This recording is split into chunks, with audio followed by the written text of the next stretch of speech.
భారత్ నేపాల్ మధ్య దశాబ్దాల అనుబంధం ఉంది. హిమాలయ దేశంలో ఎవరు ప్రధానిగా ఎన్నికైనా తొలి విదేశీ పర్యటనకు మన దేశానికే రావడం ఆనవాయితీ. కానీ ఆ సాంప్రదాయాన్ని కేపీ శర్మ ఓలీ పక్కన పెట్టి చైనా పర్యటనకు వెళ్లారు. అచ్చంగా 2023లో మాల్దీవుల అధ్యక్షుల్లానే బీజింగ్ వెళ్లి భారత్తో బ్రేకప్ అంటున్నారు. ఇదే అదునుగా డ్రాగన్ కంట్రీ సైతం బీఆర్ఏ ప్రాజెక్టు ద్వారా నేపాల్ను తన గుప్పిట్లో పెట్టుకోవాలని కుట్రలు చేస్తోంది. ఈ పరిణామాలు మోడీ సర్కార్కు మరో సవాల్గా నిలవడం ఖాయమని నిపుణులు సైతం అనుమానాలు వ్యక్తం చేస్తున్నారు. ఇంతకు దశాబ్దాలుగా మనతో సన్నిహితంగా మెలిగిన నేపాల్ చైనా వైపు ఎందుకు మొగ్గు చూపుతోంది? పొరుగు దేశాల నుంచి ఎదురవుతున్న సవాల్ను భారత్ ఎలా ఎదుర్కోబోతోంది? వాస్తిస్ ముయిజ్జు బాటలోనే నేపాల్ ప్రధాని నడుస్తున్నారా? భారత్ ను కాదని చైనాకు ఎందుకు దగ్గరవుతున్నారు? పొరుగు దేశ సవాళ్లను భారత్ ఎలా తిప్పికొడుతుంది? భారత్తో దశాబ్దాల అనుబంధాన్ని పక్కన పెట్టిన నేపాల్ డ్రాగన్ కంట్రీ చైనాతో అంటకాగుతోంది. తాజాగా జిన్పిన్ అత్యంత ప్రతిష్టాత్మకంగా చేపట్టిన belt and road initiative project కోసం నేపాల్ చేతులు కలిపింది. నేపాల్లో భారీ రహదారుల నిర్మాణానికి సంబంధించిన కీలక ఒప్పందంపై ఇరు దేశాలు సంతకం చేశాయి. అయితే ఈ ప్రాజెక్ట్ అమలు విధి విధానాలు ఒప్పందం ద్వారా ఖరారు చేయనున్నారు. నేపాల్ ప్రధానిగా ఎవరు ఎన్నికైనా తొలిసారి మన దేశంలో పర్యటించే ఆనవాయితీ ఉంది. కానీ ఈ సంప్రదాయాన్ని పక్కన పెట్టి నేపాల్ ప్రధాని కేపీ శర్మ ఓలీ చైనా పర్యటనకు వెళ్లారు. చైనాకు చేరువ కావడం అంటే భారత్కు దూరమైనట్టు కాదు. కానీ గత కొంతకాలంగా భారత్ విషయంలో నేపాల్ వైఖరి మారిందే. కష్టకాలంలో అండగా నిలిచిన ఇండియాను కాదని చైనాకు చేరువు కావాలని తహతహలాడుతోంది. దీనికి కారణం భారత్తో ఉన్న సరిహద్దు వివాదాలు, చైనా పెట్టుబడుల అంశాలు చూపెట్టడమే. ఏషియా, ఆఫ్రికా, యూరప్ ఖండాల్లోని 68 దేశాలను కలుపుతూ 2013లో China one belt one road ప్రాజెక్టును ప్రతిపాదించింది. ఈ ప్రాజెక్టులో చేరడానికి నేపాల్ 2017లో గ్రీన్ సిగ్నల్ ఇచ్చింది. అయితే అమలుకు సంబంధించి విధి విధానాలను రూపొందించకపోవడంతో గత 7 ఏళ్లుగా దీనిపై ఎటువంటి పురోగతి లేదు. అయితే ఈ అంశంపై నేపాల్ రాజకీయ ఏకాభిప్రాయం కోసం ప్రయత్నించింది. తాజాగా ఒప్పందం చేసుకోవడంతో ఆ సమస్య పరిష్కారమైనట్లుగా కనిపిస్తోంది.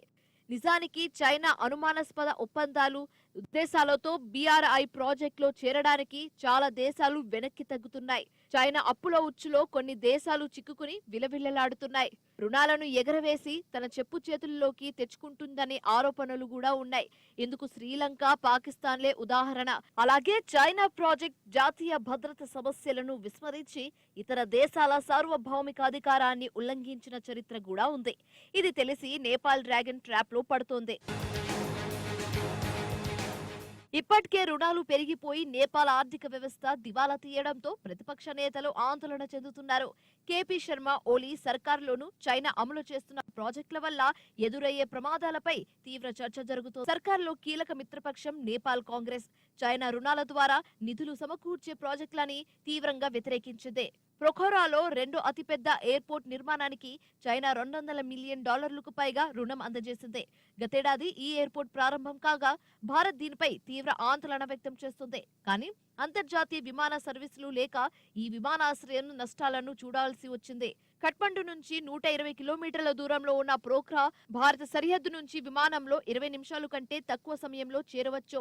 దీంతో భారత్ తన గగనతలాన్ని జాతీయ భద్రత దృష్ట్యా మూసివేసింది. ఎందుకంటే చైనా తన సైనిక విమానాలు, హెలికాప్టర్ల కోసం ఈ ఎయిర్పోర్ట్ ను ఉపయోగించుకోవచ్చనే భారత ఆందోళనను నేపాల్ అసలు పట్టించుకోవట్లేదు. అయితే నేపాల్ ఎందుకింత రెచ్చిపోతుంది? లిపులేక్, లింపియాధురా, కాలపాని, భారత్ నేపాల్ మధ్య వివాదానికి కారణం ఈ 3 ప్రాంతాలే. నేపాల్ కి పశ్చిమ దిక్కునున్న ఈ 3 ప్రాంతాలు మహాకాళి నదికి తూర్పున త్రిభుజ ఆకారంలో ఉంటాయి.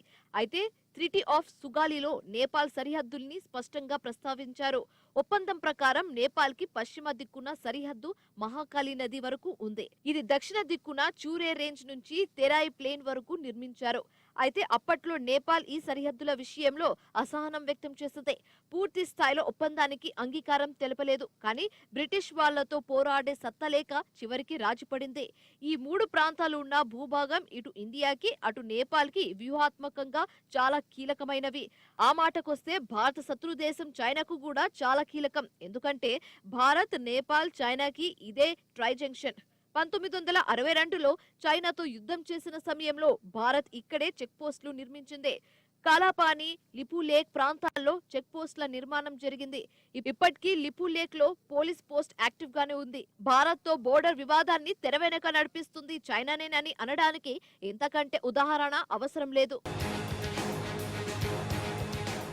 ఇదిలా ఉంటే లింపియాధురా లిపు లేక్ నుంచి కాలి నది పుట్టిందని నేపాల్ వాదిస్తుంది.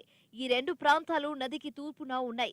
ఇవి నేపాల్లోని దర్చులా జిల్లా పరిధిలోనే ఉన్నాయని, ఇవి ఖచ్చితంగా తమవేనని తేల్చి చెప్తోంది. ఇండియా నుంచి సాయం పొందేందుకు అప్పట్లో రాజులు లిపు లేక్ ని మ్యాప్ నుంచి తొలగించారని వాదిస్తుంది. 1962లో చైనాతో యుద్ధం ముగిసిన తర్వాత అప్పటి ప్రధాని జవహర్ లాల్ నెహ్రూ హయాంలో నేపాల్ రాజు మహేంద్ర కాలపాని ప్రాంతాన్ని భారత్ కి అప్పగించారంటోంది. కేవలం భారత్ భద్రతను దృష్టిలో పెట్టుకుని తాత్కాలికంగా నిర్ణయం తీసుకున్నారని, అది పూర్తిగా తమదేనంటుంది. సుగాలి ఒప్పందం ప్రకారం కాలి నది తూర్పు భూభాగం భారత్ పరిధిలోకి, పశ్చిమ భూభాగం నేపాల్ పరిధిలోకి వెళ్ళింది. అందుకే తూర్పున ఉన్న లింపియాతురా, లిపులేక్ తమదేనని నేపాల్ వాదించడాన్ని భారత్ తీవ్రంగా తప్పుపడుతోంది. నిజానికి సరిహద్దు వివాదంలో నేపాల్ ఈ స్థాయిలో రెచ్చిపోవడానికి కారణం చైనానే. ఎందుకంటే ఈ ప్రదేశంలో ఎలాగైనా కాలు పెట్టాలని చైనా యోచిస్తుంది. ఇప్పటికే నేపాల్ తో వాణిజ్య ఒప్పందాలు కుదుర్చుకున్న బీజింగ్ రక్షణ పరంగానూ వ్యూహాలు పన్నుతోంది. ట్రై జంక్షన్ గా ఉండడం వల్ల కాలపానీలో కాలు పెడితే పై చేయి సాధించవచ్చనేది చైనా ప్లాన్. ఇందులో భాగంగానే నేపాల్ ను పావుగా వాడుకుంటూ భారత్ లో ఇబ్బందులు సృష్టించే ప్రయత్నాలు చేస్తుంది. అయితే నేపాల్ లో ఇప్పటికే భారత్ కి వ్యతిరేకంగా ప్రచారం పెద్దెత్తున జరగడానికి కారణం కూడా బీజింగే. చైనాకు మాత్రమే సొంతమైన మ్యాప్ కుట్రలు నేపాల్ లో కనిపిస్తున్నాయంటే డ్రాగన్ ఆగడాలు ఏ రేంజ్ లో ఉన్నాయో అర్థం చేసుకోవచ్చు. అన్నిటికీ మించి చైనా అనుకూల నేత కేపీ శర్మ ఓలీ ఆ దేశ ప్రధాని కావడంతో ఆ కుట్రలకు మరింత పదును పెడుతోంది. అందులో భాగంగానే కేపీ శర్మ ఓలీ సాంప్రదాయాన్ని పక్కన పెట్టి తొలిసారి చైనా పర్యటనకు వెళ్లారు. ఇవన్నీ చూస్తుంటే భారత్ కు మరో పొరుగు దేశం యాంటీగా మారుతుందన్నట్టే కనిపిస్తుంది. అయితే ఇలాంటి సవాలు మనకి కొత్తేం కాదు. ఇలానే రెచ్చిపోయిన మాల్దీవుల అధ్యక్షుడు ముయిజ్ ను దారిలోకి తెచ్చినట్టే కేపీ శర్మ ఓలీని దారిలోకి తేవడం పెద్ద విషయం కూడా కాదు.